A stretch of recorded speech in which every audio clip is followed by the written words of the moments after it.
Hello, everyone, and welcome to another episode of Back to the Blockbuster. My name is Gaius Bowling, and I am joined by a now frequent guest on the podcast, our boy Donnie. How you doing today?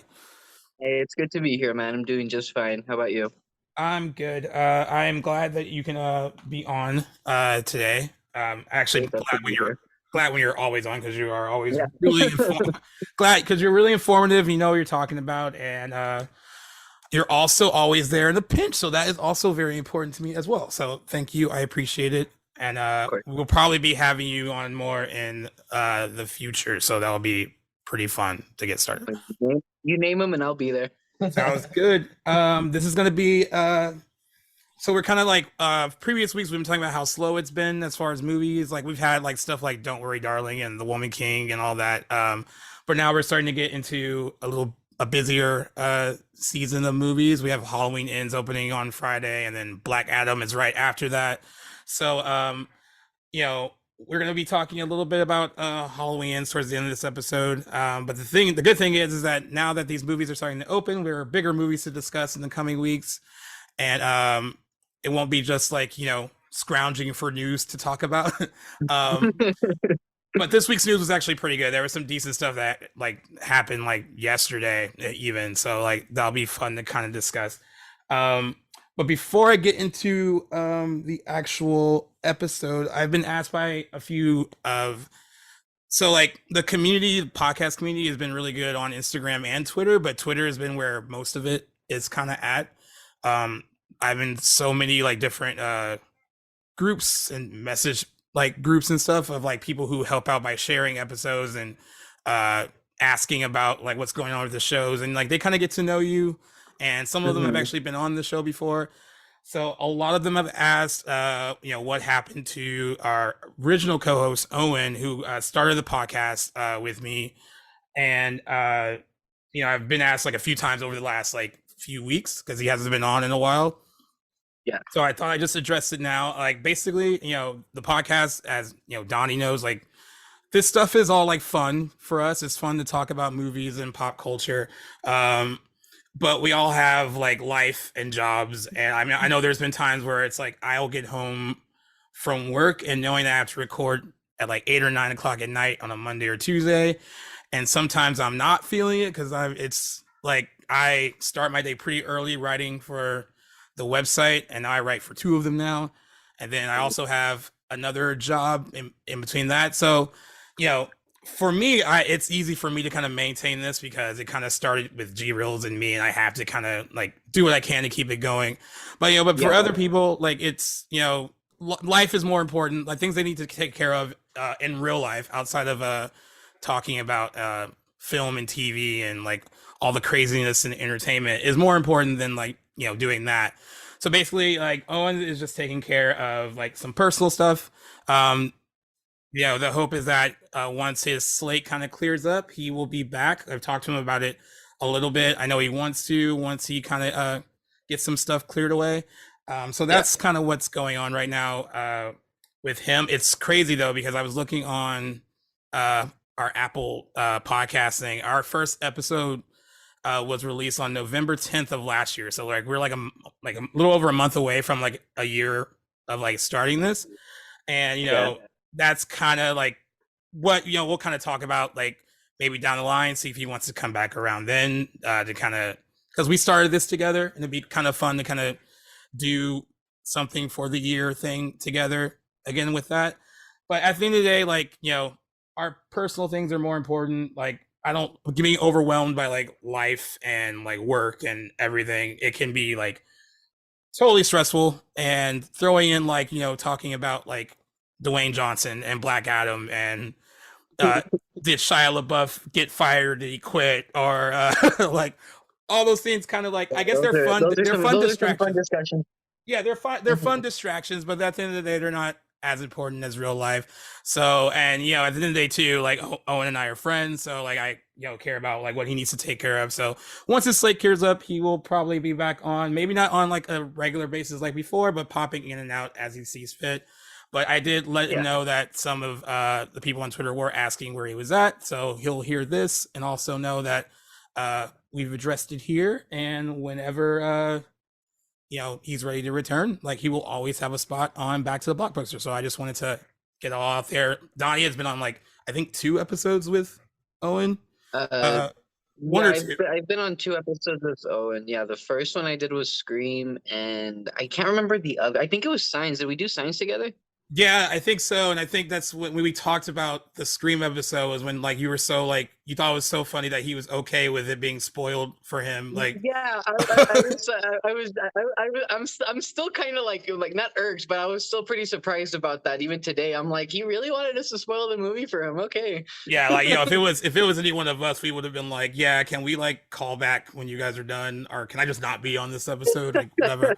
Uh, but yeah, yep. Whenever he's ready to come back, he will be back. The door is always open for him to come back, and yeah, we will just keep things going and keep things light. And in the meantime, like we got people like Donnie and others that'll be popping in and out to help out on Back to the Blockbuster, and I also appreciate all that help as well. So thank you.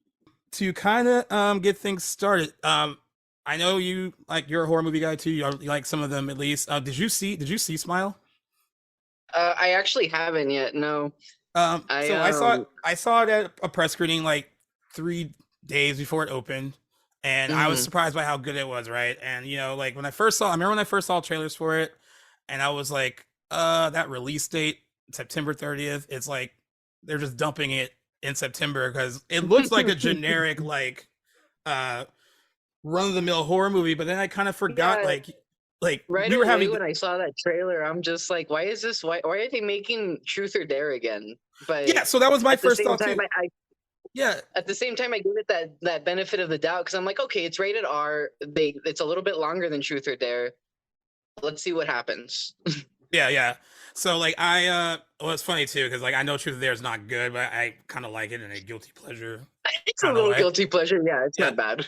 yeah. So that was my train of thought too when I saw the trailer. But then like I started seeing all the really clever marketing they were doing, like the stuff with the baseball games that they were kind Oh of yeah, that it was was like creepy genius. as fuck if you noticed it, and like the marketing was getting better, and then also we were coming off this like really good year for horror movies where like there hasn't really been like a real bad one in the bunch, and it's just been like they've either been like critically applauded, like X or Pearl, and those movies make a little bit money in their own right, but they're not like big blockbusters. They're like indie horror Right. kind of hits.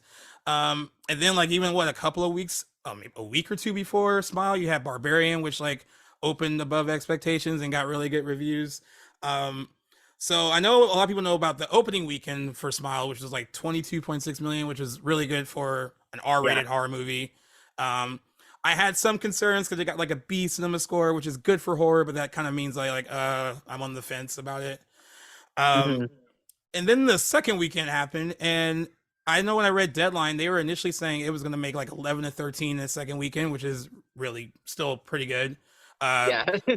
I think Donnie knows that like even good horror movies tend to like tumble pretty hard in their second weekend. It's just the nature of the genre, kind of.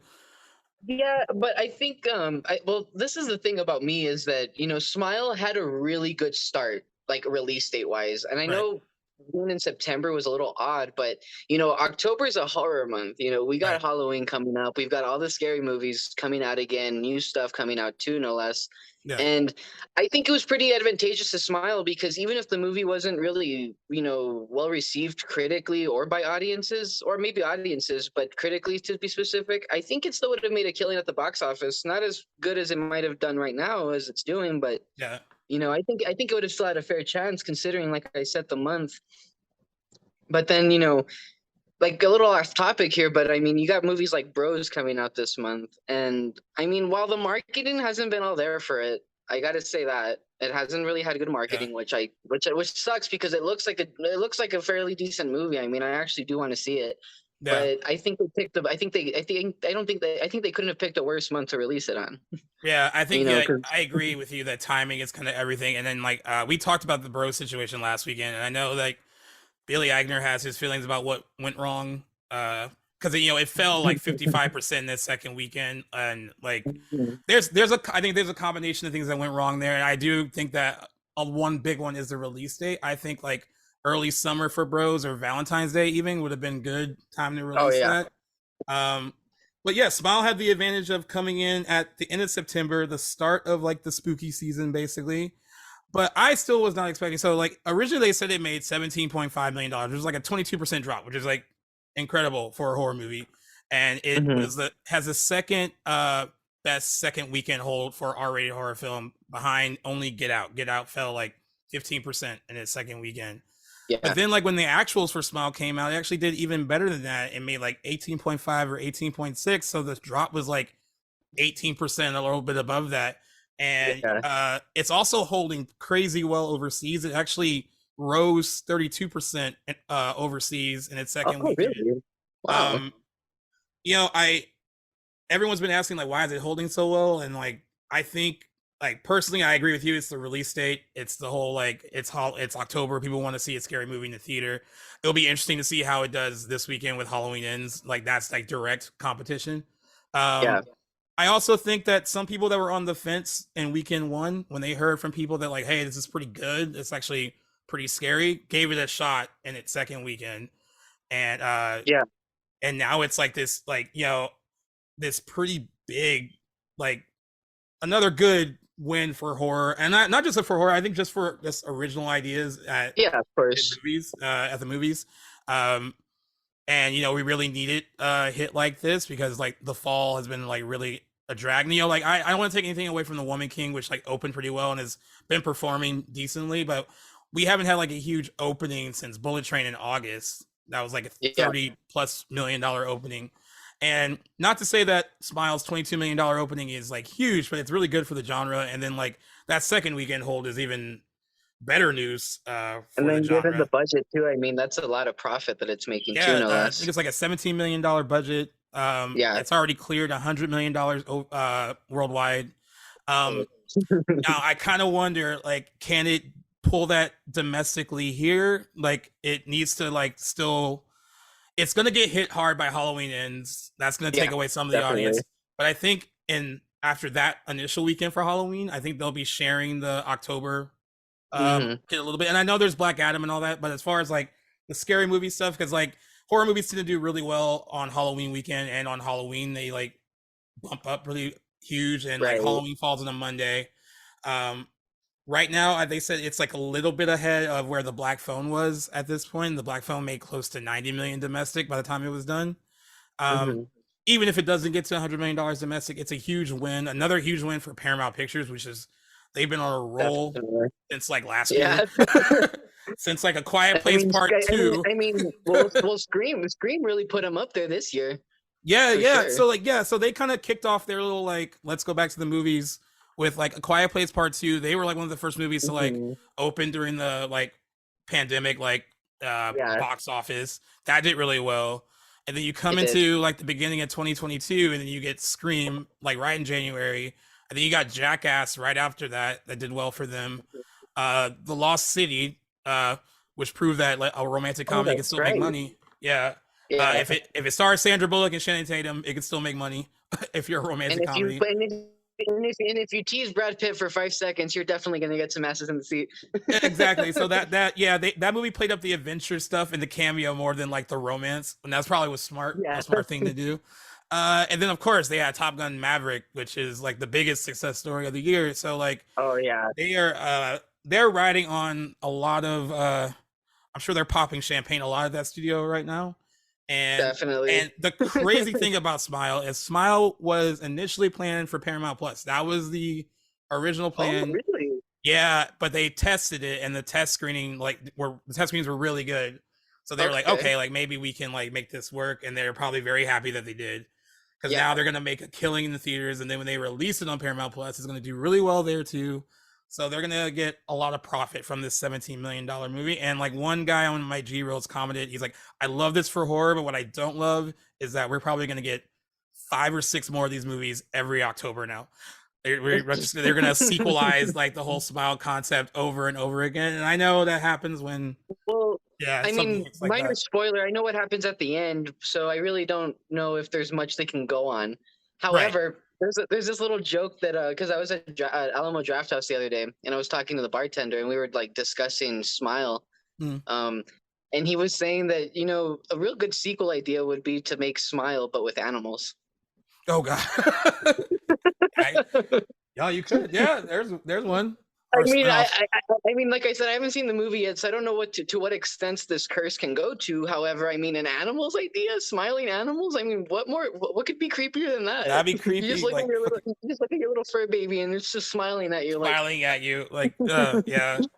Um, you know what? I had no idea. I was like 2 years old when I found out the lead chick was actually Kevin Bacon and Kara Sedgwick's daughter. yes, yes. Like I, no I idea. actually, because when I saw her name, because I was looking up the movie to look at the reviews and stuff, and I saw her name, it said Bacon. I'm like, no fucking way. So I Yeah. click, sure enough, Kyra Sedgwick and Kevin Bacon are her parents, and I'm Parents. like, no, I was like, good that's so for cool. I was like, good for her. I mean, like I guess like this is like her first big movie, and she's Yeah, done I think stuff. so because she was in a she's been in a few other minor roles. There's actually a Charles Manson movie with the guy from Doctor Who. What's his name? Oh god, like I know I Uh, can see his face too. It's gonna bother me now. I know who you're talking about. yeah, he's also Matt Ryan. Is that his Oh name? yeah. Matt Ryan, yeah. So he's in a so she's in a Charles Manson movie with Matt Ryan, and he plays Charles Manson. And it's a little strange, but she's actually got a slightly bigger part in there. She's been in a few other movies, not really horror, mostly like indie releases. So yeah, Yeah, back to what you're saying, yeah, this is probably a bigger role for her since this is like an actual out there project, not so yeah, much an independent one. yeah. But And, but and yeah, also I was actually really yeah, it was just really surprising to see. I'm like, hey, Kevin Bacon as a kid, I didn't know that. So it's nice to see yeah, her be in horror too. and also a good one for Kyle Gallner who was in Scream earlier this year. Yes, And him his too. I didn't know he was in it until I actually saw a spot where he's in there, and I'm like, hey, he's in that. That's cool. yeah, so like I know a lot of horror fans were disappointed because he a lot of his stuff in Scream got cut.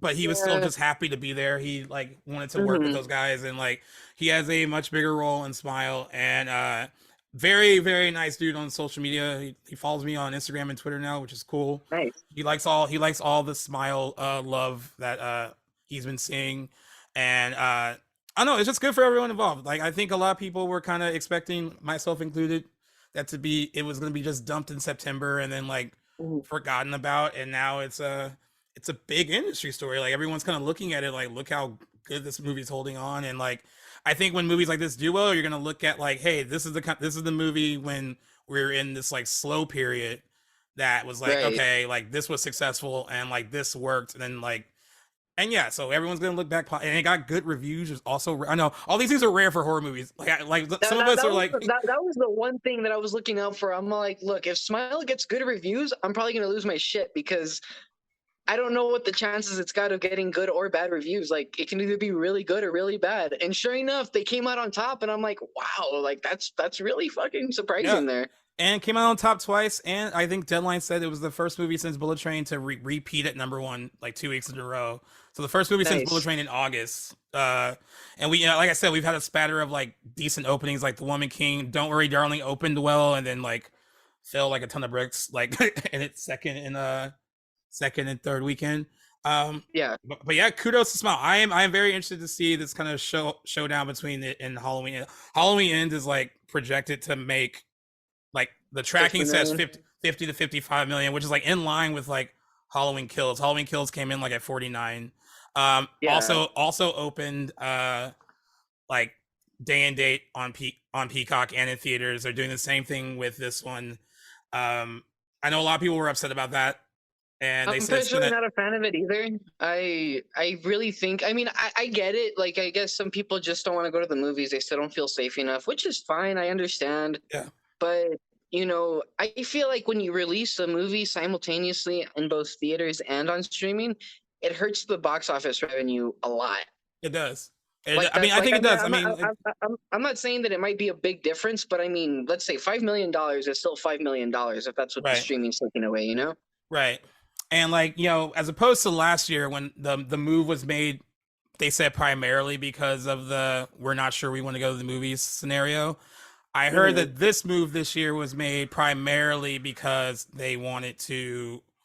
This is about boosting subscriber numbers for Peacock, Okay. and which I mean, I guess makes sense. They're trying to compete with all the streaming people. But I thought the tracking was still pretty good for a movie that's going to also debut at home. And I think they said the one advantage is that on Thursday night when it opens in previews, it doesn't hit Peacock until like midnight on like Friday. Okay. So like the Thursday numbers will be pure like box office numbers. Um, whether or not I'm it hits guessing 50, I 50 to feel I feel 55 like it million. might make a solid. I feel like it might make a solid 8 to 10 mil just opening, maybe. Yeah, If it gets lucky, maybe if it can double that, then that already is a good sign. yeah. But I don't know, I'm because just because of how like the reaction and the reception was for Kills. Not to say that I didn't like it. I actually really enjoyed it. It's not my yeah, favorite one of the trilogy so far, but yeah. given how it was received last year, I'm worried. I'm just worried about Ends not making a killing as much as it might or it should be able to. Yeah, so like I was reading what Deadline wrote about it, and they were saying how like some people were like, well, that number seems like since it's in line with Kills, and since the reception for Kills was mixed. But then Deadline was saying like, well, it's the whole like it ends kind of here kind of thing. They want to see how it Mhm. wraps up. Um, so there's that element, and also it's opening in October, which is smart. Halloween Yeah, Halloween Kills, even though it fell sharply in its second weekend, got like a boost in its third because I think one of those days happened to be Halloween, and like yeah, that's always like a and good for everyone movies wanted to like go see that. it that day. I Yeah, also didn't dislike Halloween Kills as much as everyone else. I like, especially in retrospect, hearing David Gordon Green talk about it, because like in my head, I was like, "Yo, it's called Halloween Kills. It's gonna be a bit more brutal and it's not like character it's driven." it's gonna be more because look, this is my defense for Halloween Kills is that it's not a story movie. It's a revenge movie. Michael's Right? pissed. Yeah. He almost got burned alive. Like who wouldn't be mad after escaping a basement? Like I'm just gonna go on a rampage. Yeah. The whole evil dies tonight thing was a little silly, yes, Yeah. but I think that was probably the only fault it had. I mean, other than that, I mean, what do you expect from a slasher? Like a lot of the time slashers don't have a story. They just go in for the kills because that's all Yeah. they want to Yeah, do. that's true. And like, it also had like most middle chapter movies in the trilogy. It definitely felt like it felt like an incomplete movie, but I was like, it's the middle chapter of a three picture like Hmm. trilogy. So like of course it's gonna feel like a little unfinished and a little like that Yeah. made sense to me. I actually liked it more than most people. I am a little I'm avoiding well, I'm trying to avoid Twitter. I can't because of work, but like I'm avoiding Halloween End stuff because I saw that people are saying people are leaking parts of it on Twitter because some people saw it at the world premiere at the Ramen Chinese Theater, and they also saw it at Beyond Fest. And the people that saw it at Beyond Fest yesterday are posting scenes from it on Twitter, which I don't get why people do that. Why ruin the experience for everyone else? Yeah, I don't understand that either. Like, I feel like there should be more moderators on Twitter to be like, To shut taking that that down. off. Yeah, yeah, Yeah, yeah, exactly. Like they have all these moderators checking all this bogus crap, and it's like you're really gonna let people spoil movies like that. Like it's not yeah. even a day. It's not even a day before release. And our concern, like when we're writing to Twitter, like, oh, they spoiled the ending to Halloween Ends. Like, can you do something about that? Uh, Yeah, I mean, like it's ridiculous, and I'm trying to avoid reviews. I'm hearing that they're kind of mixed, but I also kind of felt that this was going to be divisive because I was already hearing things about what it Yeah, could be about, and the one thing that I don't know if you've heard about this, but the whole copycat yeah, I've heard that. idea Yeah, or theory. yeah, I'm actually starting to lean more on it, and there's actually been a lot of indicators that I've noticed lately, mainly in the images that they've yeah, released. yeah. I don't know if you've noticed. I don't. Well, yeah, I don't know if you've noticed, but at some point, I don't know if it's a goof, and I'm really hoping it is. But Michael has 10 fingers in one of the pictures. Yeah, yeah. I'm hoping it's a goof, but I've heard the copycat thing for so long now, like that. I think Hmm. that this might be the case, but I'm not upset about it. I mean, like my thing No, is I'm not like, opposed to it either. As long as it's executed and written appropriately, I'm fine with it. yeah, I actually am open to something new in the Halloween franchise instead of just Michael being Michael. It's nice to see somebody like try to twist it around like that. And I think Green has just been doing a wonderful job with this trilogy so far, and yeah. I'm excited to see how it ends. I am You know, too. I I think we all are.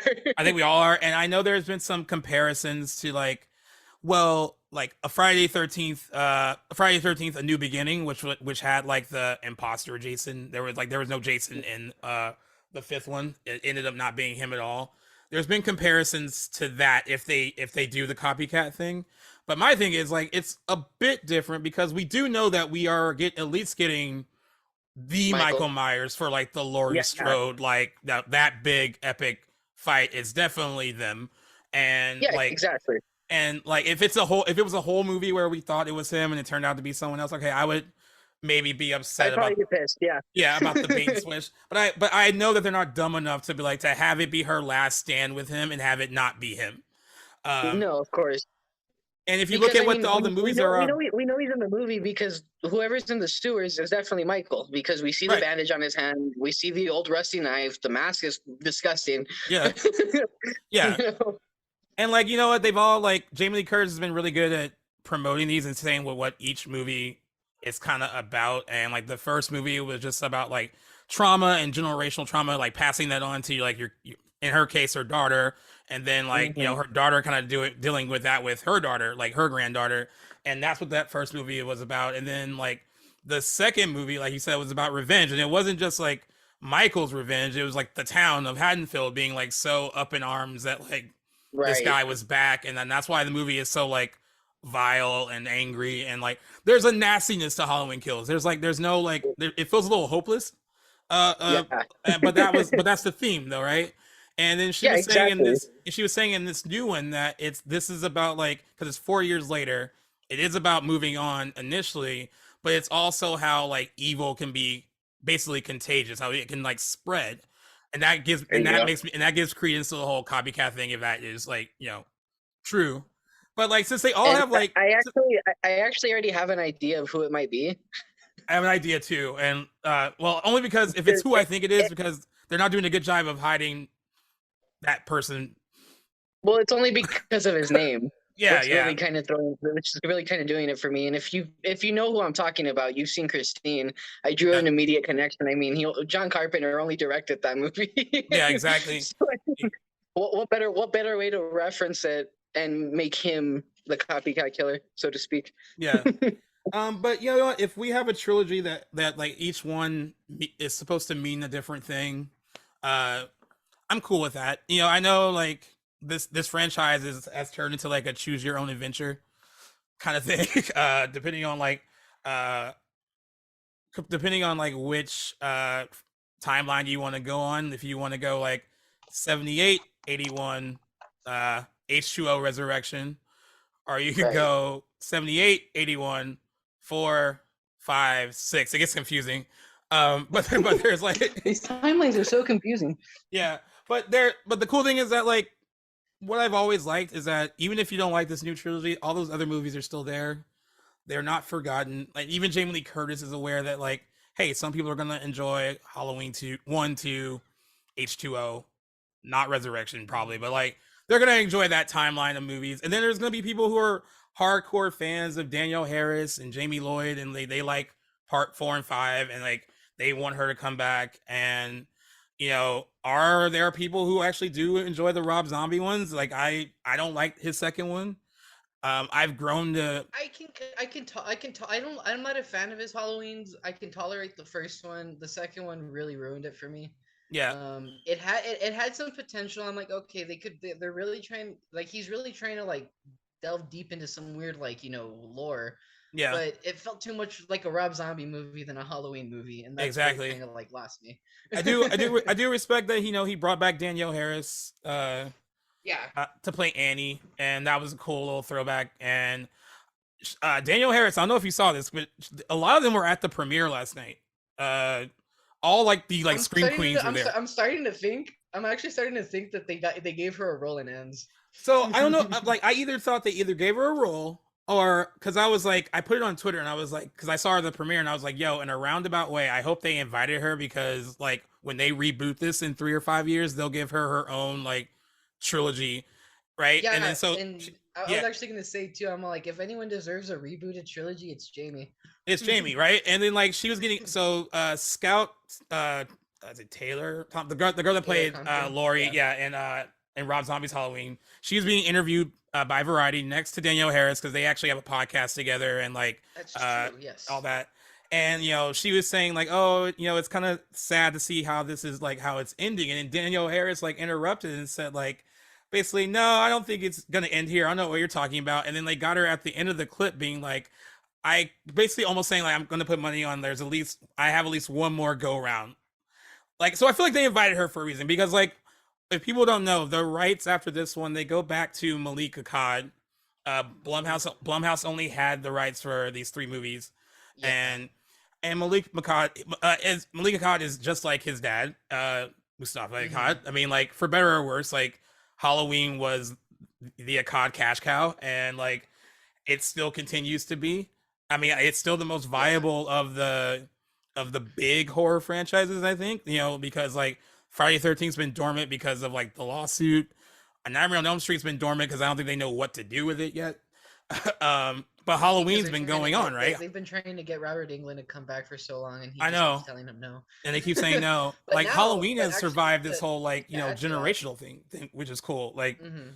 so like I think there's hope for Jamie Lloyd, and I don't know how they do her trilogy without acknowledging that she was like Laurie's daughter. They were gonna have to like, I guess we'll just disregard anything to do with Laurie if they do I mean, it's canon in Halloween 4 that Laurie Strode died in an accident. So, an I mean, accident, right? So they can just go that route. But we don't know that for sure because I still like to think that H2O connects to Halloween 4 in some way because technically speaking, Laurie Strode did fake her death. So, Yeah, I and mean, then she ended up having as far as Josh. continuity goes, I mean, it's just a giant fucking mess. But I mean, if they wanted to play that off, they totally could. I mean, Yeah. at this point, what's not Then to be like done?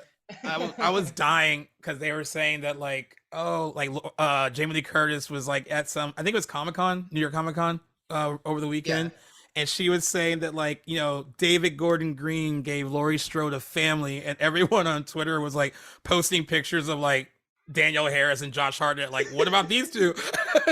You had like a son, a son and daughter. But and the funny thing, the daughter thing, I understand her not like acknowledging because she wasn't in like Halloween 4 or 5, and she probably knows nothing about Jamie Lloyd. And I thought it was cool that they all took a picture together last night, but Jamie Lee Curtis probably has no idea like what goes on with like where she stands in that. yeah, story. yeah, right. The Josh Hartnett one is a little harsher because they were in a movie together. He did play her son in a Halloween movie, and for her to be like, David Gordon Green finally gave Laurie Strode a family, and I know like by family she meant like a bigger like, army of I think women, the like only that kind of reason- I thing. think the only reason she didn't touch up on that is because of Resurrection, and Yeah. he wasn't even in that movie to begin with. Right.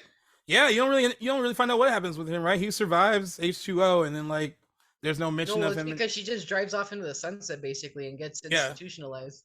Yeah. So we never hear about John Strode ever again. Yeah.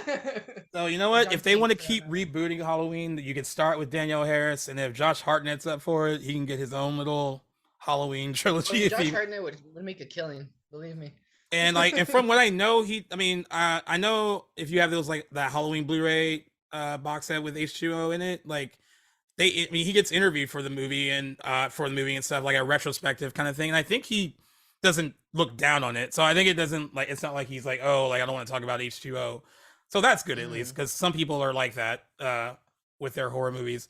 I mean, it was one of his few breakout roles in the '90s. I mean, he had that in The Faculty. Yeah, he filmed H2O and The Faculty back to back. So like, and H2O came up for his yeah, and introduced us to his signature coif of hair. That's a character in and of itself. But yeah, it'll be interesting. So like, do you think, I'm gonna ask you about this with box office for Halloween Ends, do you think that tracking is good, 50-55? Do you think it lands there, or do you think it comes in a little lower? Does it depend on reviews? I think because it's the ending, a lot of people are gonna go see it. Definitely. And I think a lot more people that went to go see Kills are gonna go see Ends because it's the finale. More people are gonna tune in for a finale than they are for a preceding episode or chapter in a story. Right. You also gotta consider too. I mean, this is the Godfather 3 of Halloween and this new trilogy. True. And while yes, Godfather 3 wasn't nearly as successful as the previous two, I mean, I feel like it's still the black sheep of the trilogy, and it's still a great movie nonetheless. Yeah. And even if this one gets mixed reviews, which I already know it will be, because usually third movies in a trilogy never do as hot as the previous two. It's mostly just critically, at least. I already know I'm in for a surprise, in for a good treat. I know I'm gonna like it. I don't know if I'll love it or I'll hate it yet, but I mean, I know for sure I'm gonna like it. Yeah, and this episode will be out on Friday. So people listening to this, I know it's very easy to listen to reviews and stuff like that. I mean, Mhm. I'm already prepared that it might be very divisive and get mixed reviews, maybe even not even great reviews. But I would just tell people like anything, go see it for yourself. Yeah. Before giving in to like oh like I knew the look well kills I thought kills sucked and like look this looks I'm hearing this is worse. Like go see it for yourself. You might end up liking it even more I than don't think it'll kills. be worse. Yeah, I don't and think this like and movie will then be maybe worse. for you guys it'll be like having all three of them as a cohesive unit might make each one of them better for you. Like having them Mhm. all together. And the cool thing is if you have Peacock or you can like watch all three of them at home and like watch them all Yeah. back to back. Like right after you go see ends, you can just That actually might improve the experience too. yeah. I mean, I think like once you kind of see how like the story starts and how it ends, like maybe you'll find more to enjoy. And I know like and if you're on when we talk about Halloween ends, like if you see it this weekend, like I think like at the end of the day we will be thanking David Gordon Green and Danny McBride who wrote all this with him for like Mhm. making the franchise kind of scary again and kind of breathing life into it again because it definitely Yeah. didn't have that after Resurrection. And then, like I said, it's doing what all these other big horror franchises aren't doing right now. You know, with the exception, I will say Scream was able to come back and do well. Uh, Child's Play Chucky is doing it in a different way. It's doing it on TV, which I think is Mhm. also a good thing. That's Oh, also that another series alternative is that these, that series is amazing. If you yeah, haven't seen it's it really already, good. you got to see it. And that's It's another thing amazing. that these franchises can do. They can also transition to TV, be really great limited series. Like there's a lot of potential there, but like kudos to him for like bringing it back. I mean, he's doing this with The Exorcist like again. I mean, hopefully Yeah. like that's another daunting task, I think, but like good for him. I know. Good for him Yeah. taking it on and like and having a home at Blumhouse because they clearly trust him uh with these kind of things. So, you know, I'm gonna say that I'm gonna I'm only gonna go to the low end because of I'm afraid that like the opening day, if it's too divided, it might hurt box office a little bit. I'm gonna say 50 on the nose for the opening Mhm. weekend, which by the way is nothing to sneeze at. This is what some horror movies make at the end of their run. So like if it opens to $50 million, if it opens to $50 million, it already has turned a profit because I'm sure the budget is not huge for this. So like I think it's a 20 million, yeah, which is 27 I think million. that's kind of where like kills it. I think it was like 17 or 20 somewhere in there. I think all three. I think the previous two, yeah, they've had moderately like solid budgets, about Yeah. 20 to 30 mil each. Yeah. So, yeah. So we'll see how that goes. What's funny is that normally we usually start with like the big comic book Marvel stuff. But we started with the horror movie stuff this time because I want to try Mhm. to switch it up. But there was big Marvel news yesterday, and like Yes. when I got the first bit of news, I was like, oh, we're gonna hear some release date changes, aren't we? Like, or at least one. So like the first thing that happened was that Marvel put Blade on pause because they lost their director. They lost their director 2 weeks ago, and they were supposed to start shooting in Atlanta in a couple, I think a month in like November. But there was no way they were going to find a replacement in time. So they actually they pressed pause on it, and then I think 30 minutes later, we got the news that they had shifted release dates for Blade, Deadpool 3, Fantastic Four, and Avengers: Secret Wars. So Blade is moving from its November 2023 spot to September 6th, 2024, which is where Deadpool 3 was. So Deadpool 3 moves from September 6th, 2024 to November 8th, 2024. And Fantastic Four was originally on November 8th, 2024, but now it moves to February 14th, 2025. And Avengers Secret Wars will be moving all the way to May 1st, 2026, after originally being slated for November 7th, 2025, which means that the Kang Dynasty and Secret Wars will no longer be opening 6 months apart in 2025. I think there's a lot of good news there, but some people are trying to make it bad news. What do you think about all these? Yeah, so this whole making it bad news, I mean, I gotta say is bullshit because I'm actually glad that a lot of these movies are getting pushed back and separated with giant like gaps in between because when they first announced these release dates for this phase in Marvel, I felt that it was too close together. Like it Together. was like I feel like we were cutting it very short. Yeah. As opposed to, I mean, I know like the first four phases, I get it. Like I mean, the first three phases, we got them all throughout, like within a course of 10 years, Yeah. and that's because they were still kind of like testing the waters and just slowly building up to that. And I know now that because given the success rate that Marvel has received in the past, decade, um, I think they're getting a little more hasty about, or not hasty, but they're starting to let it get to their head, and they're just wanting to throw stuff out there more and more just to just to do it. And which I'm fine with it. I mean, at this point, us Marvel fans, we're spoiled. Yeah. We're Yeah. heavily spoiled, and I'm not complaining, but as far as the movies go, I'm actually glad that they delayed, some of these movies, especially one of the Avengers movies. I mean, I felt that releasing two Avengers movies within the same year was a little strange, because if the King if King Dynasty ends on some sort of cliffhanger note, I would like to wait a year to find out what happens next, just like we did with Infinity Yeah. War and Endgame. Yeah. So so I'm like, I'm mostly like happy about it. I mean, I'm a little sad because now we have to wait another year or so for these movies to come out, but I'm okay with it. We're getting Yeah. plenty so far, and there's so much more to come. I think the best news was like having those two Avengers movies open a year apart. Yeah. I mean, I thought that it would. I mean, everyone already complains that Marvel oversaturates the market. But I think it would have been really a lot if you had two big Avengers movies opening 6 months apart. I think Yeah. I think that was the biggest benefit of the change. I am bummed we have to wait a little longer for Fantastic Four. I mean, because I kind of want to see what they're gonna do with it. So now we're just I'm just more concerned about who the casting is. I mean, if yeah. I don't know, because they've kept that so under wraps. They never confirmed whether John Krasinski is actually going to be Reed Richards in this universe, other than his cameo appearance. But Yeah.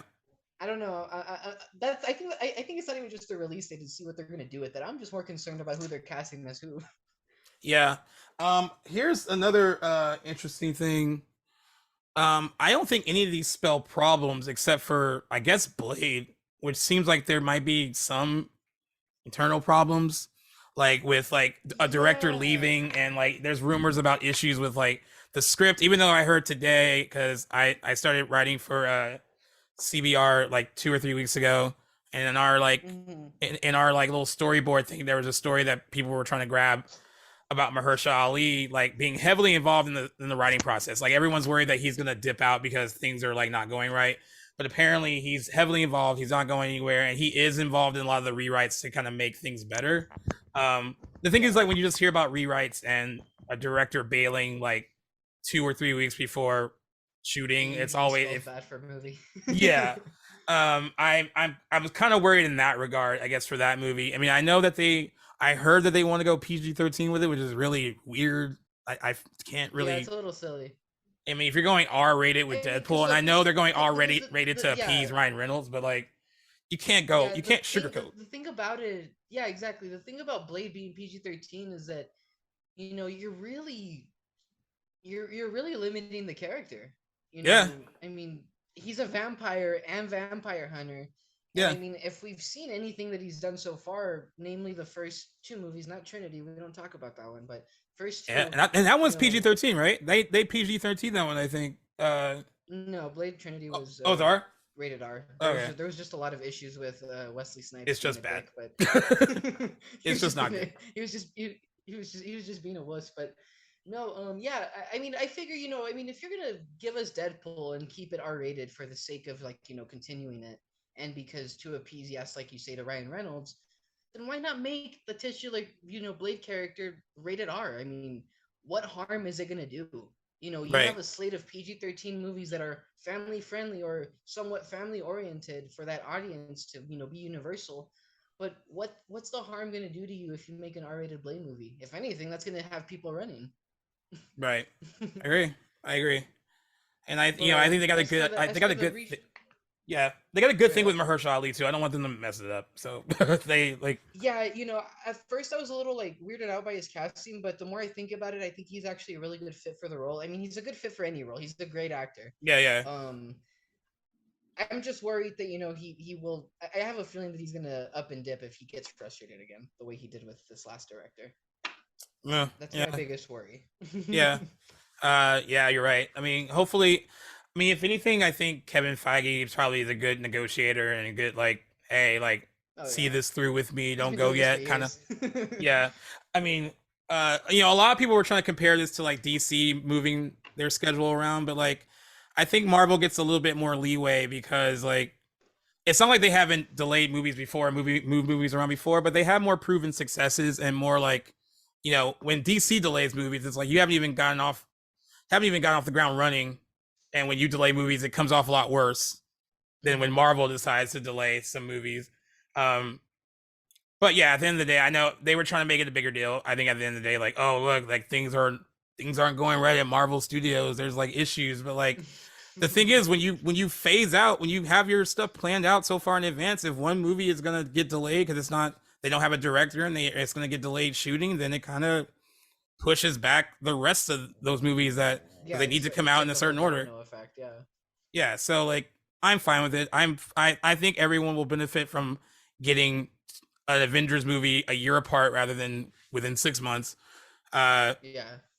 we've waited this long for Deadpool 3. We can wait till 2024.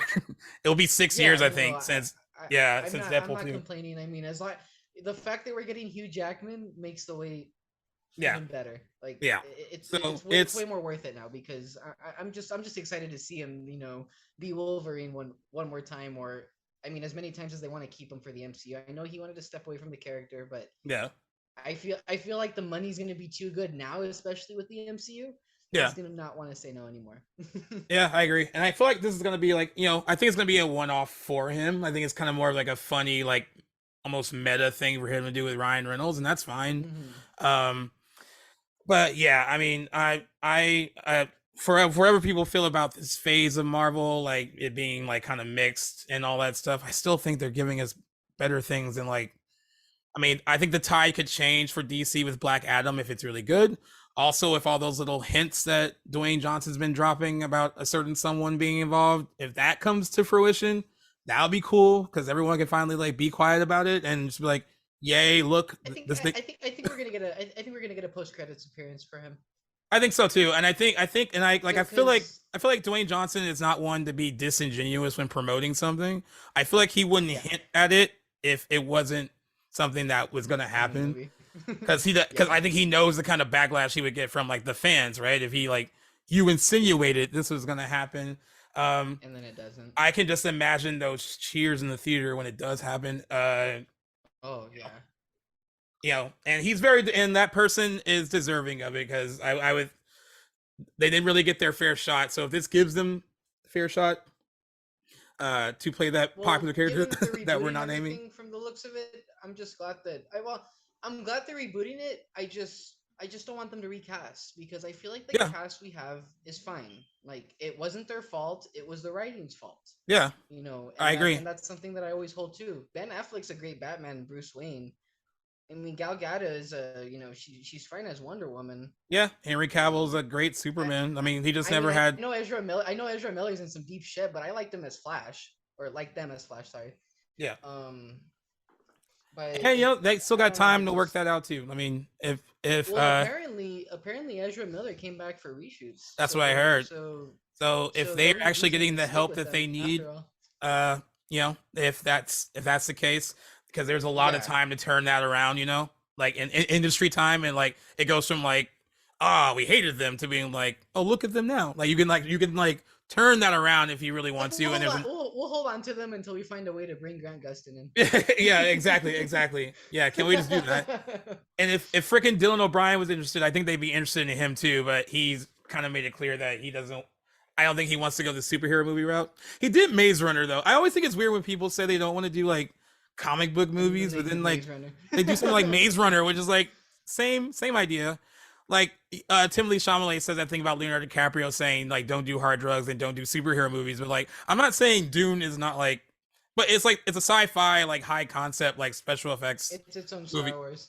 Yeah, so like yeah, I mean, guys, don't be too ashamed to like make your big like tentpole like comic book Yeah. movie. It's okay. You can still make your like gritty indie dramas and show everyone that you guys can still act. Like it's still cool. Like Mhm.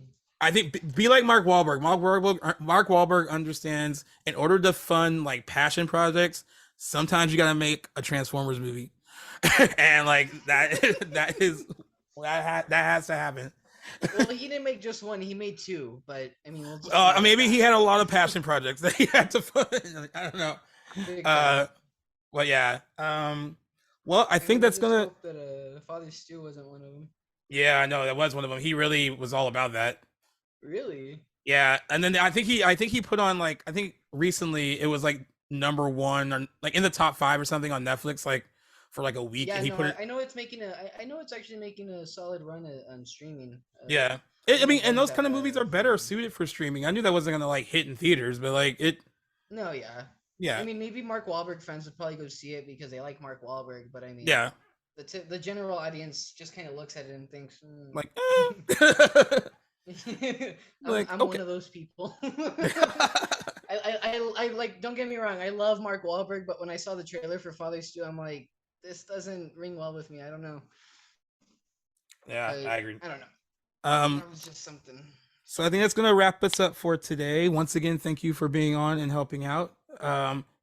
Next week, I'm recording on Monday with Mark from Release Date Rewind. We are doing a 25th anniversary episode for I Know What You Did Last Summer. He's helping me out with that on here, and then on his Release Date Rewind, we are doing an episode about Candyman, which is going to be awesome because we're going to do that like we're recording his first and then going straight into mine. So it'll be a long day of like horror movies, which is awesome. But then for the regular show, we'll probably discuss Halloween Ends. So if you've seen it over the weekend, if you want to come back on and talk about it tomorrow. Okay, perfect. I'm seeing tomorrow too. So.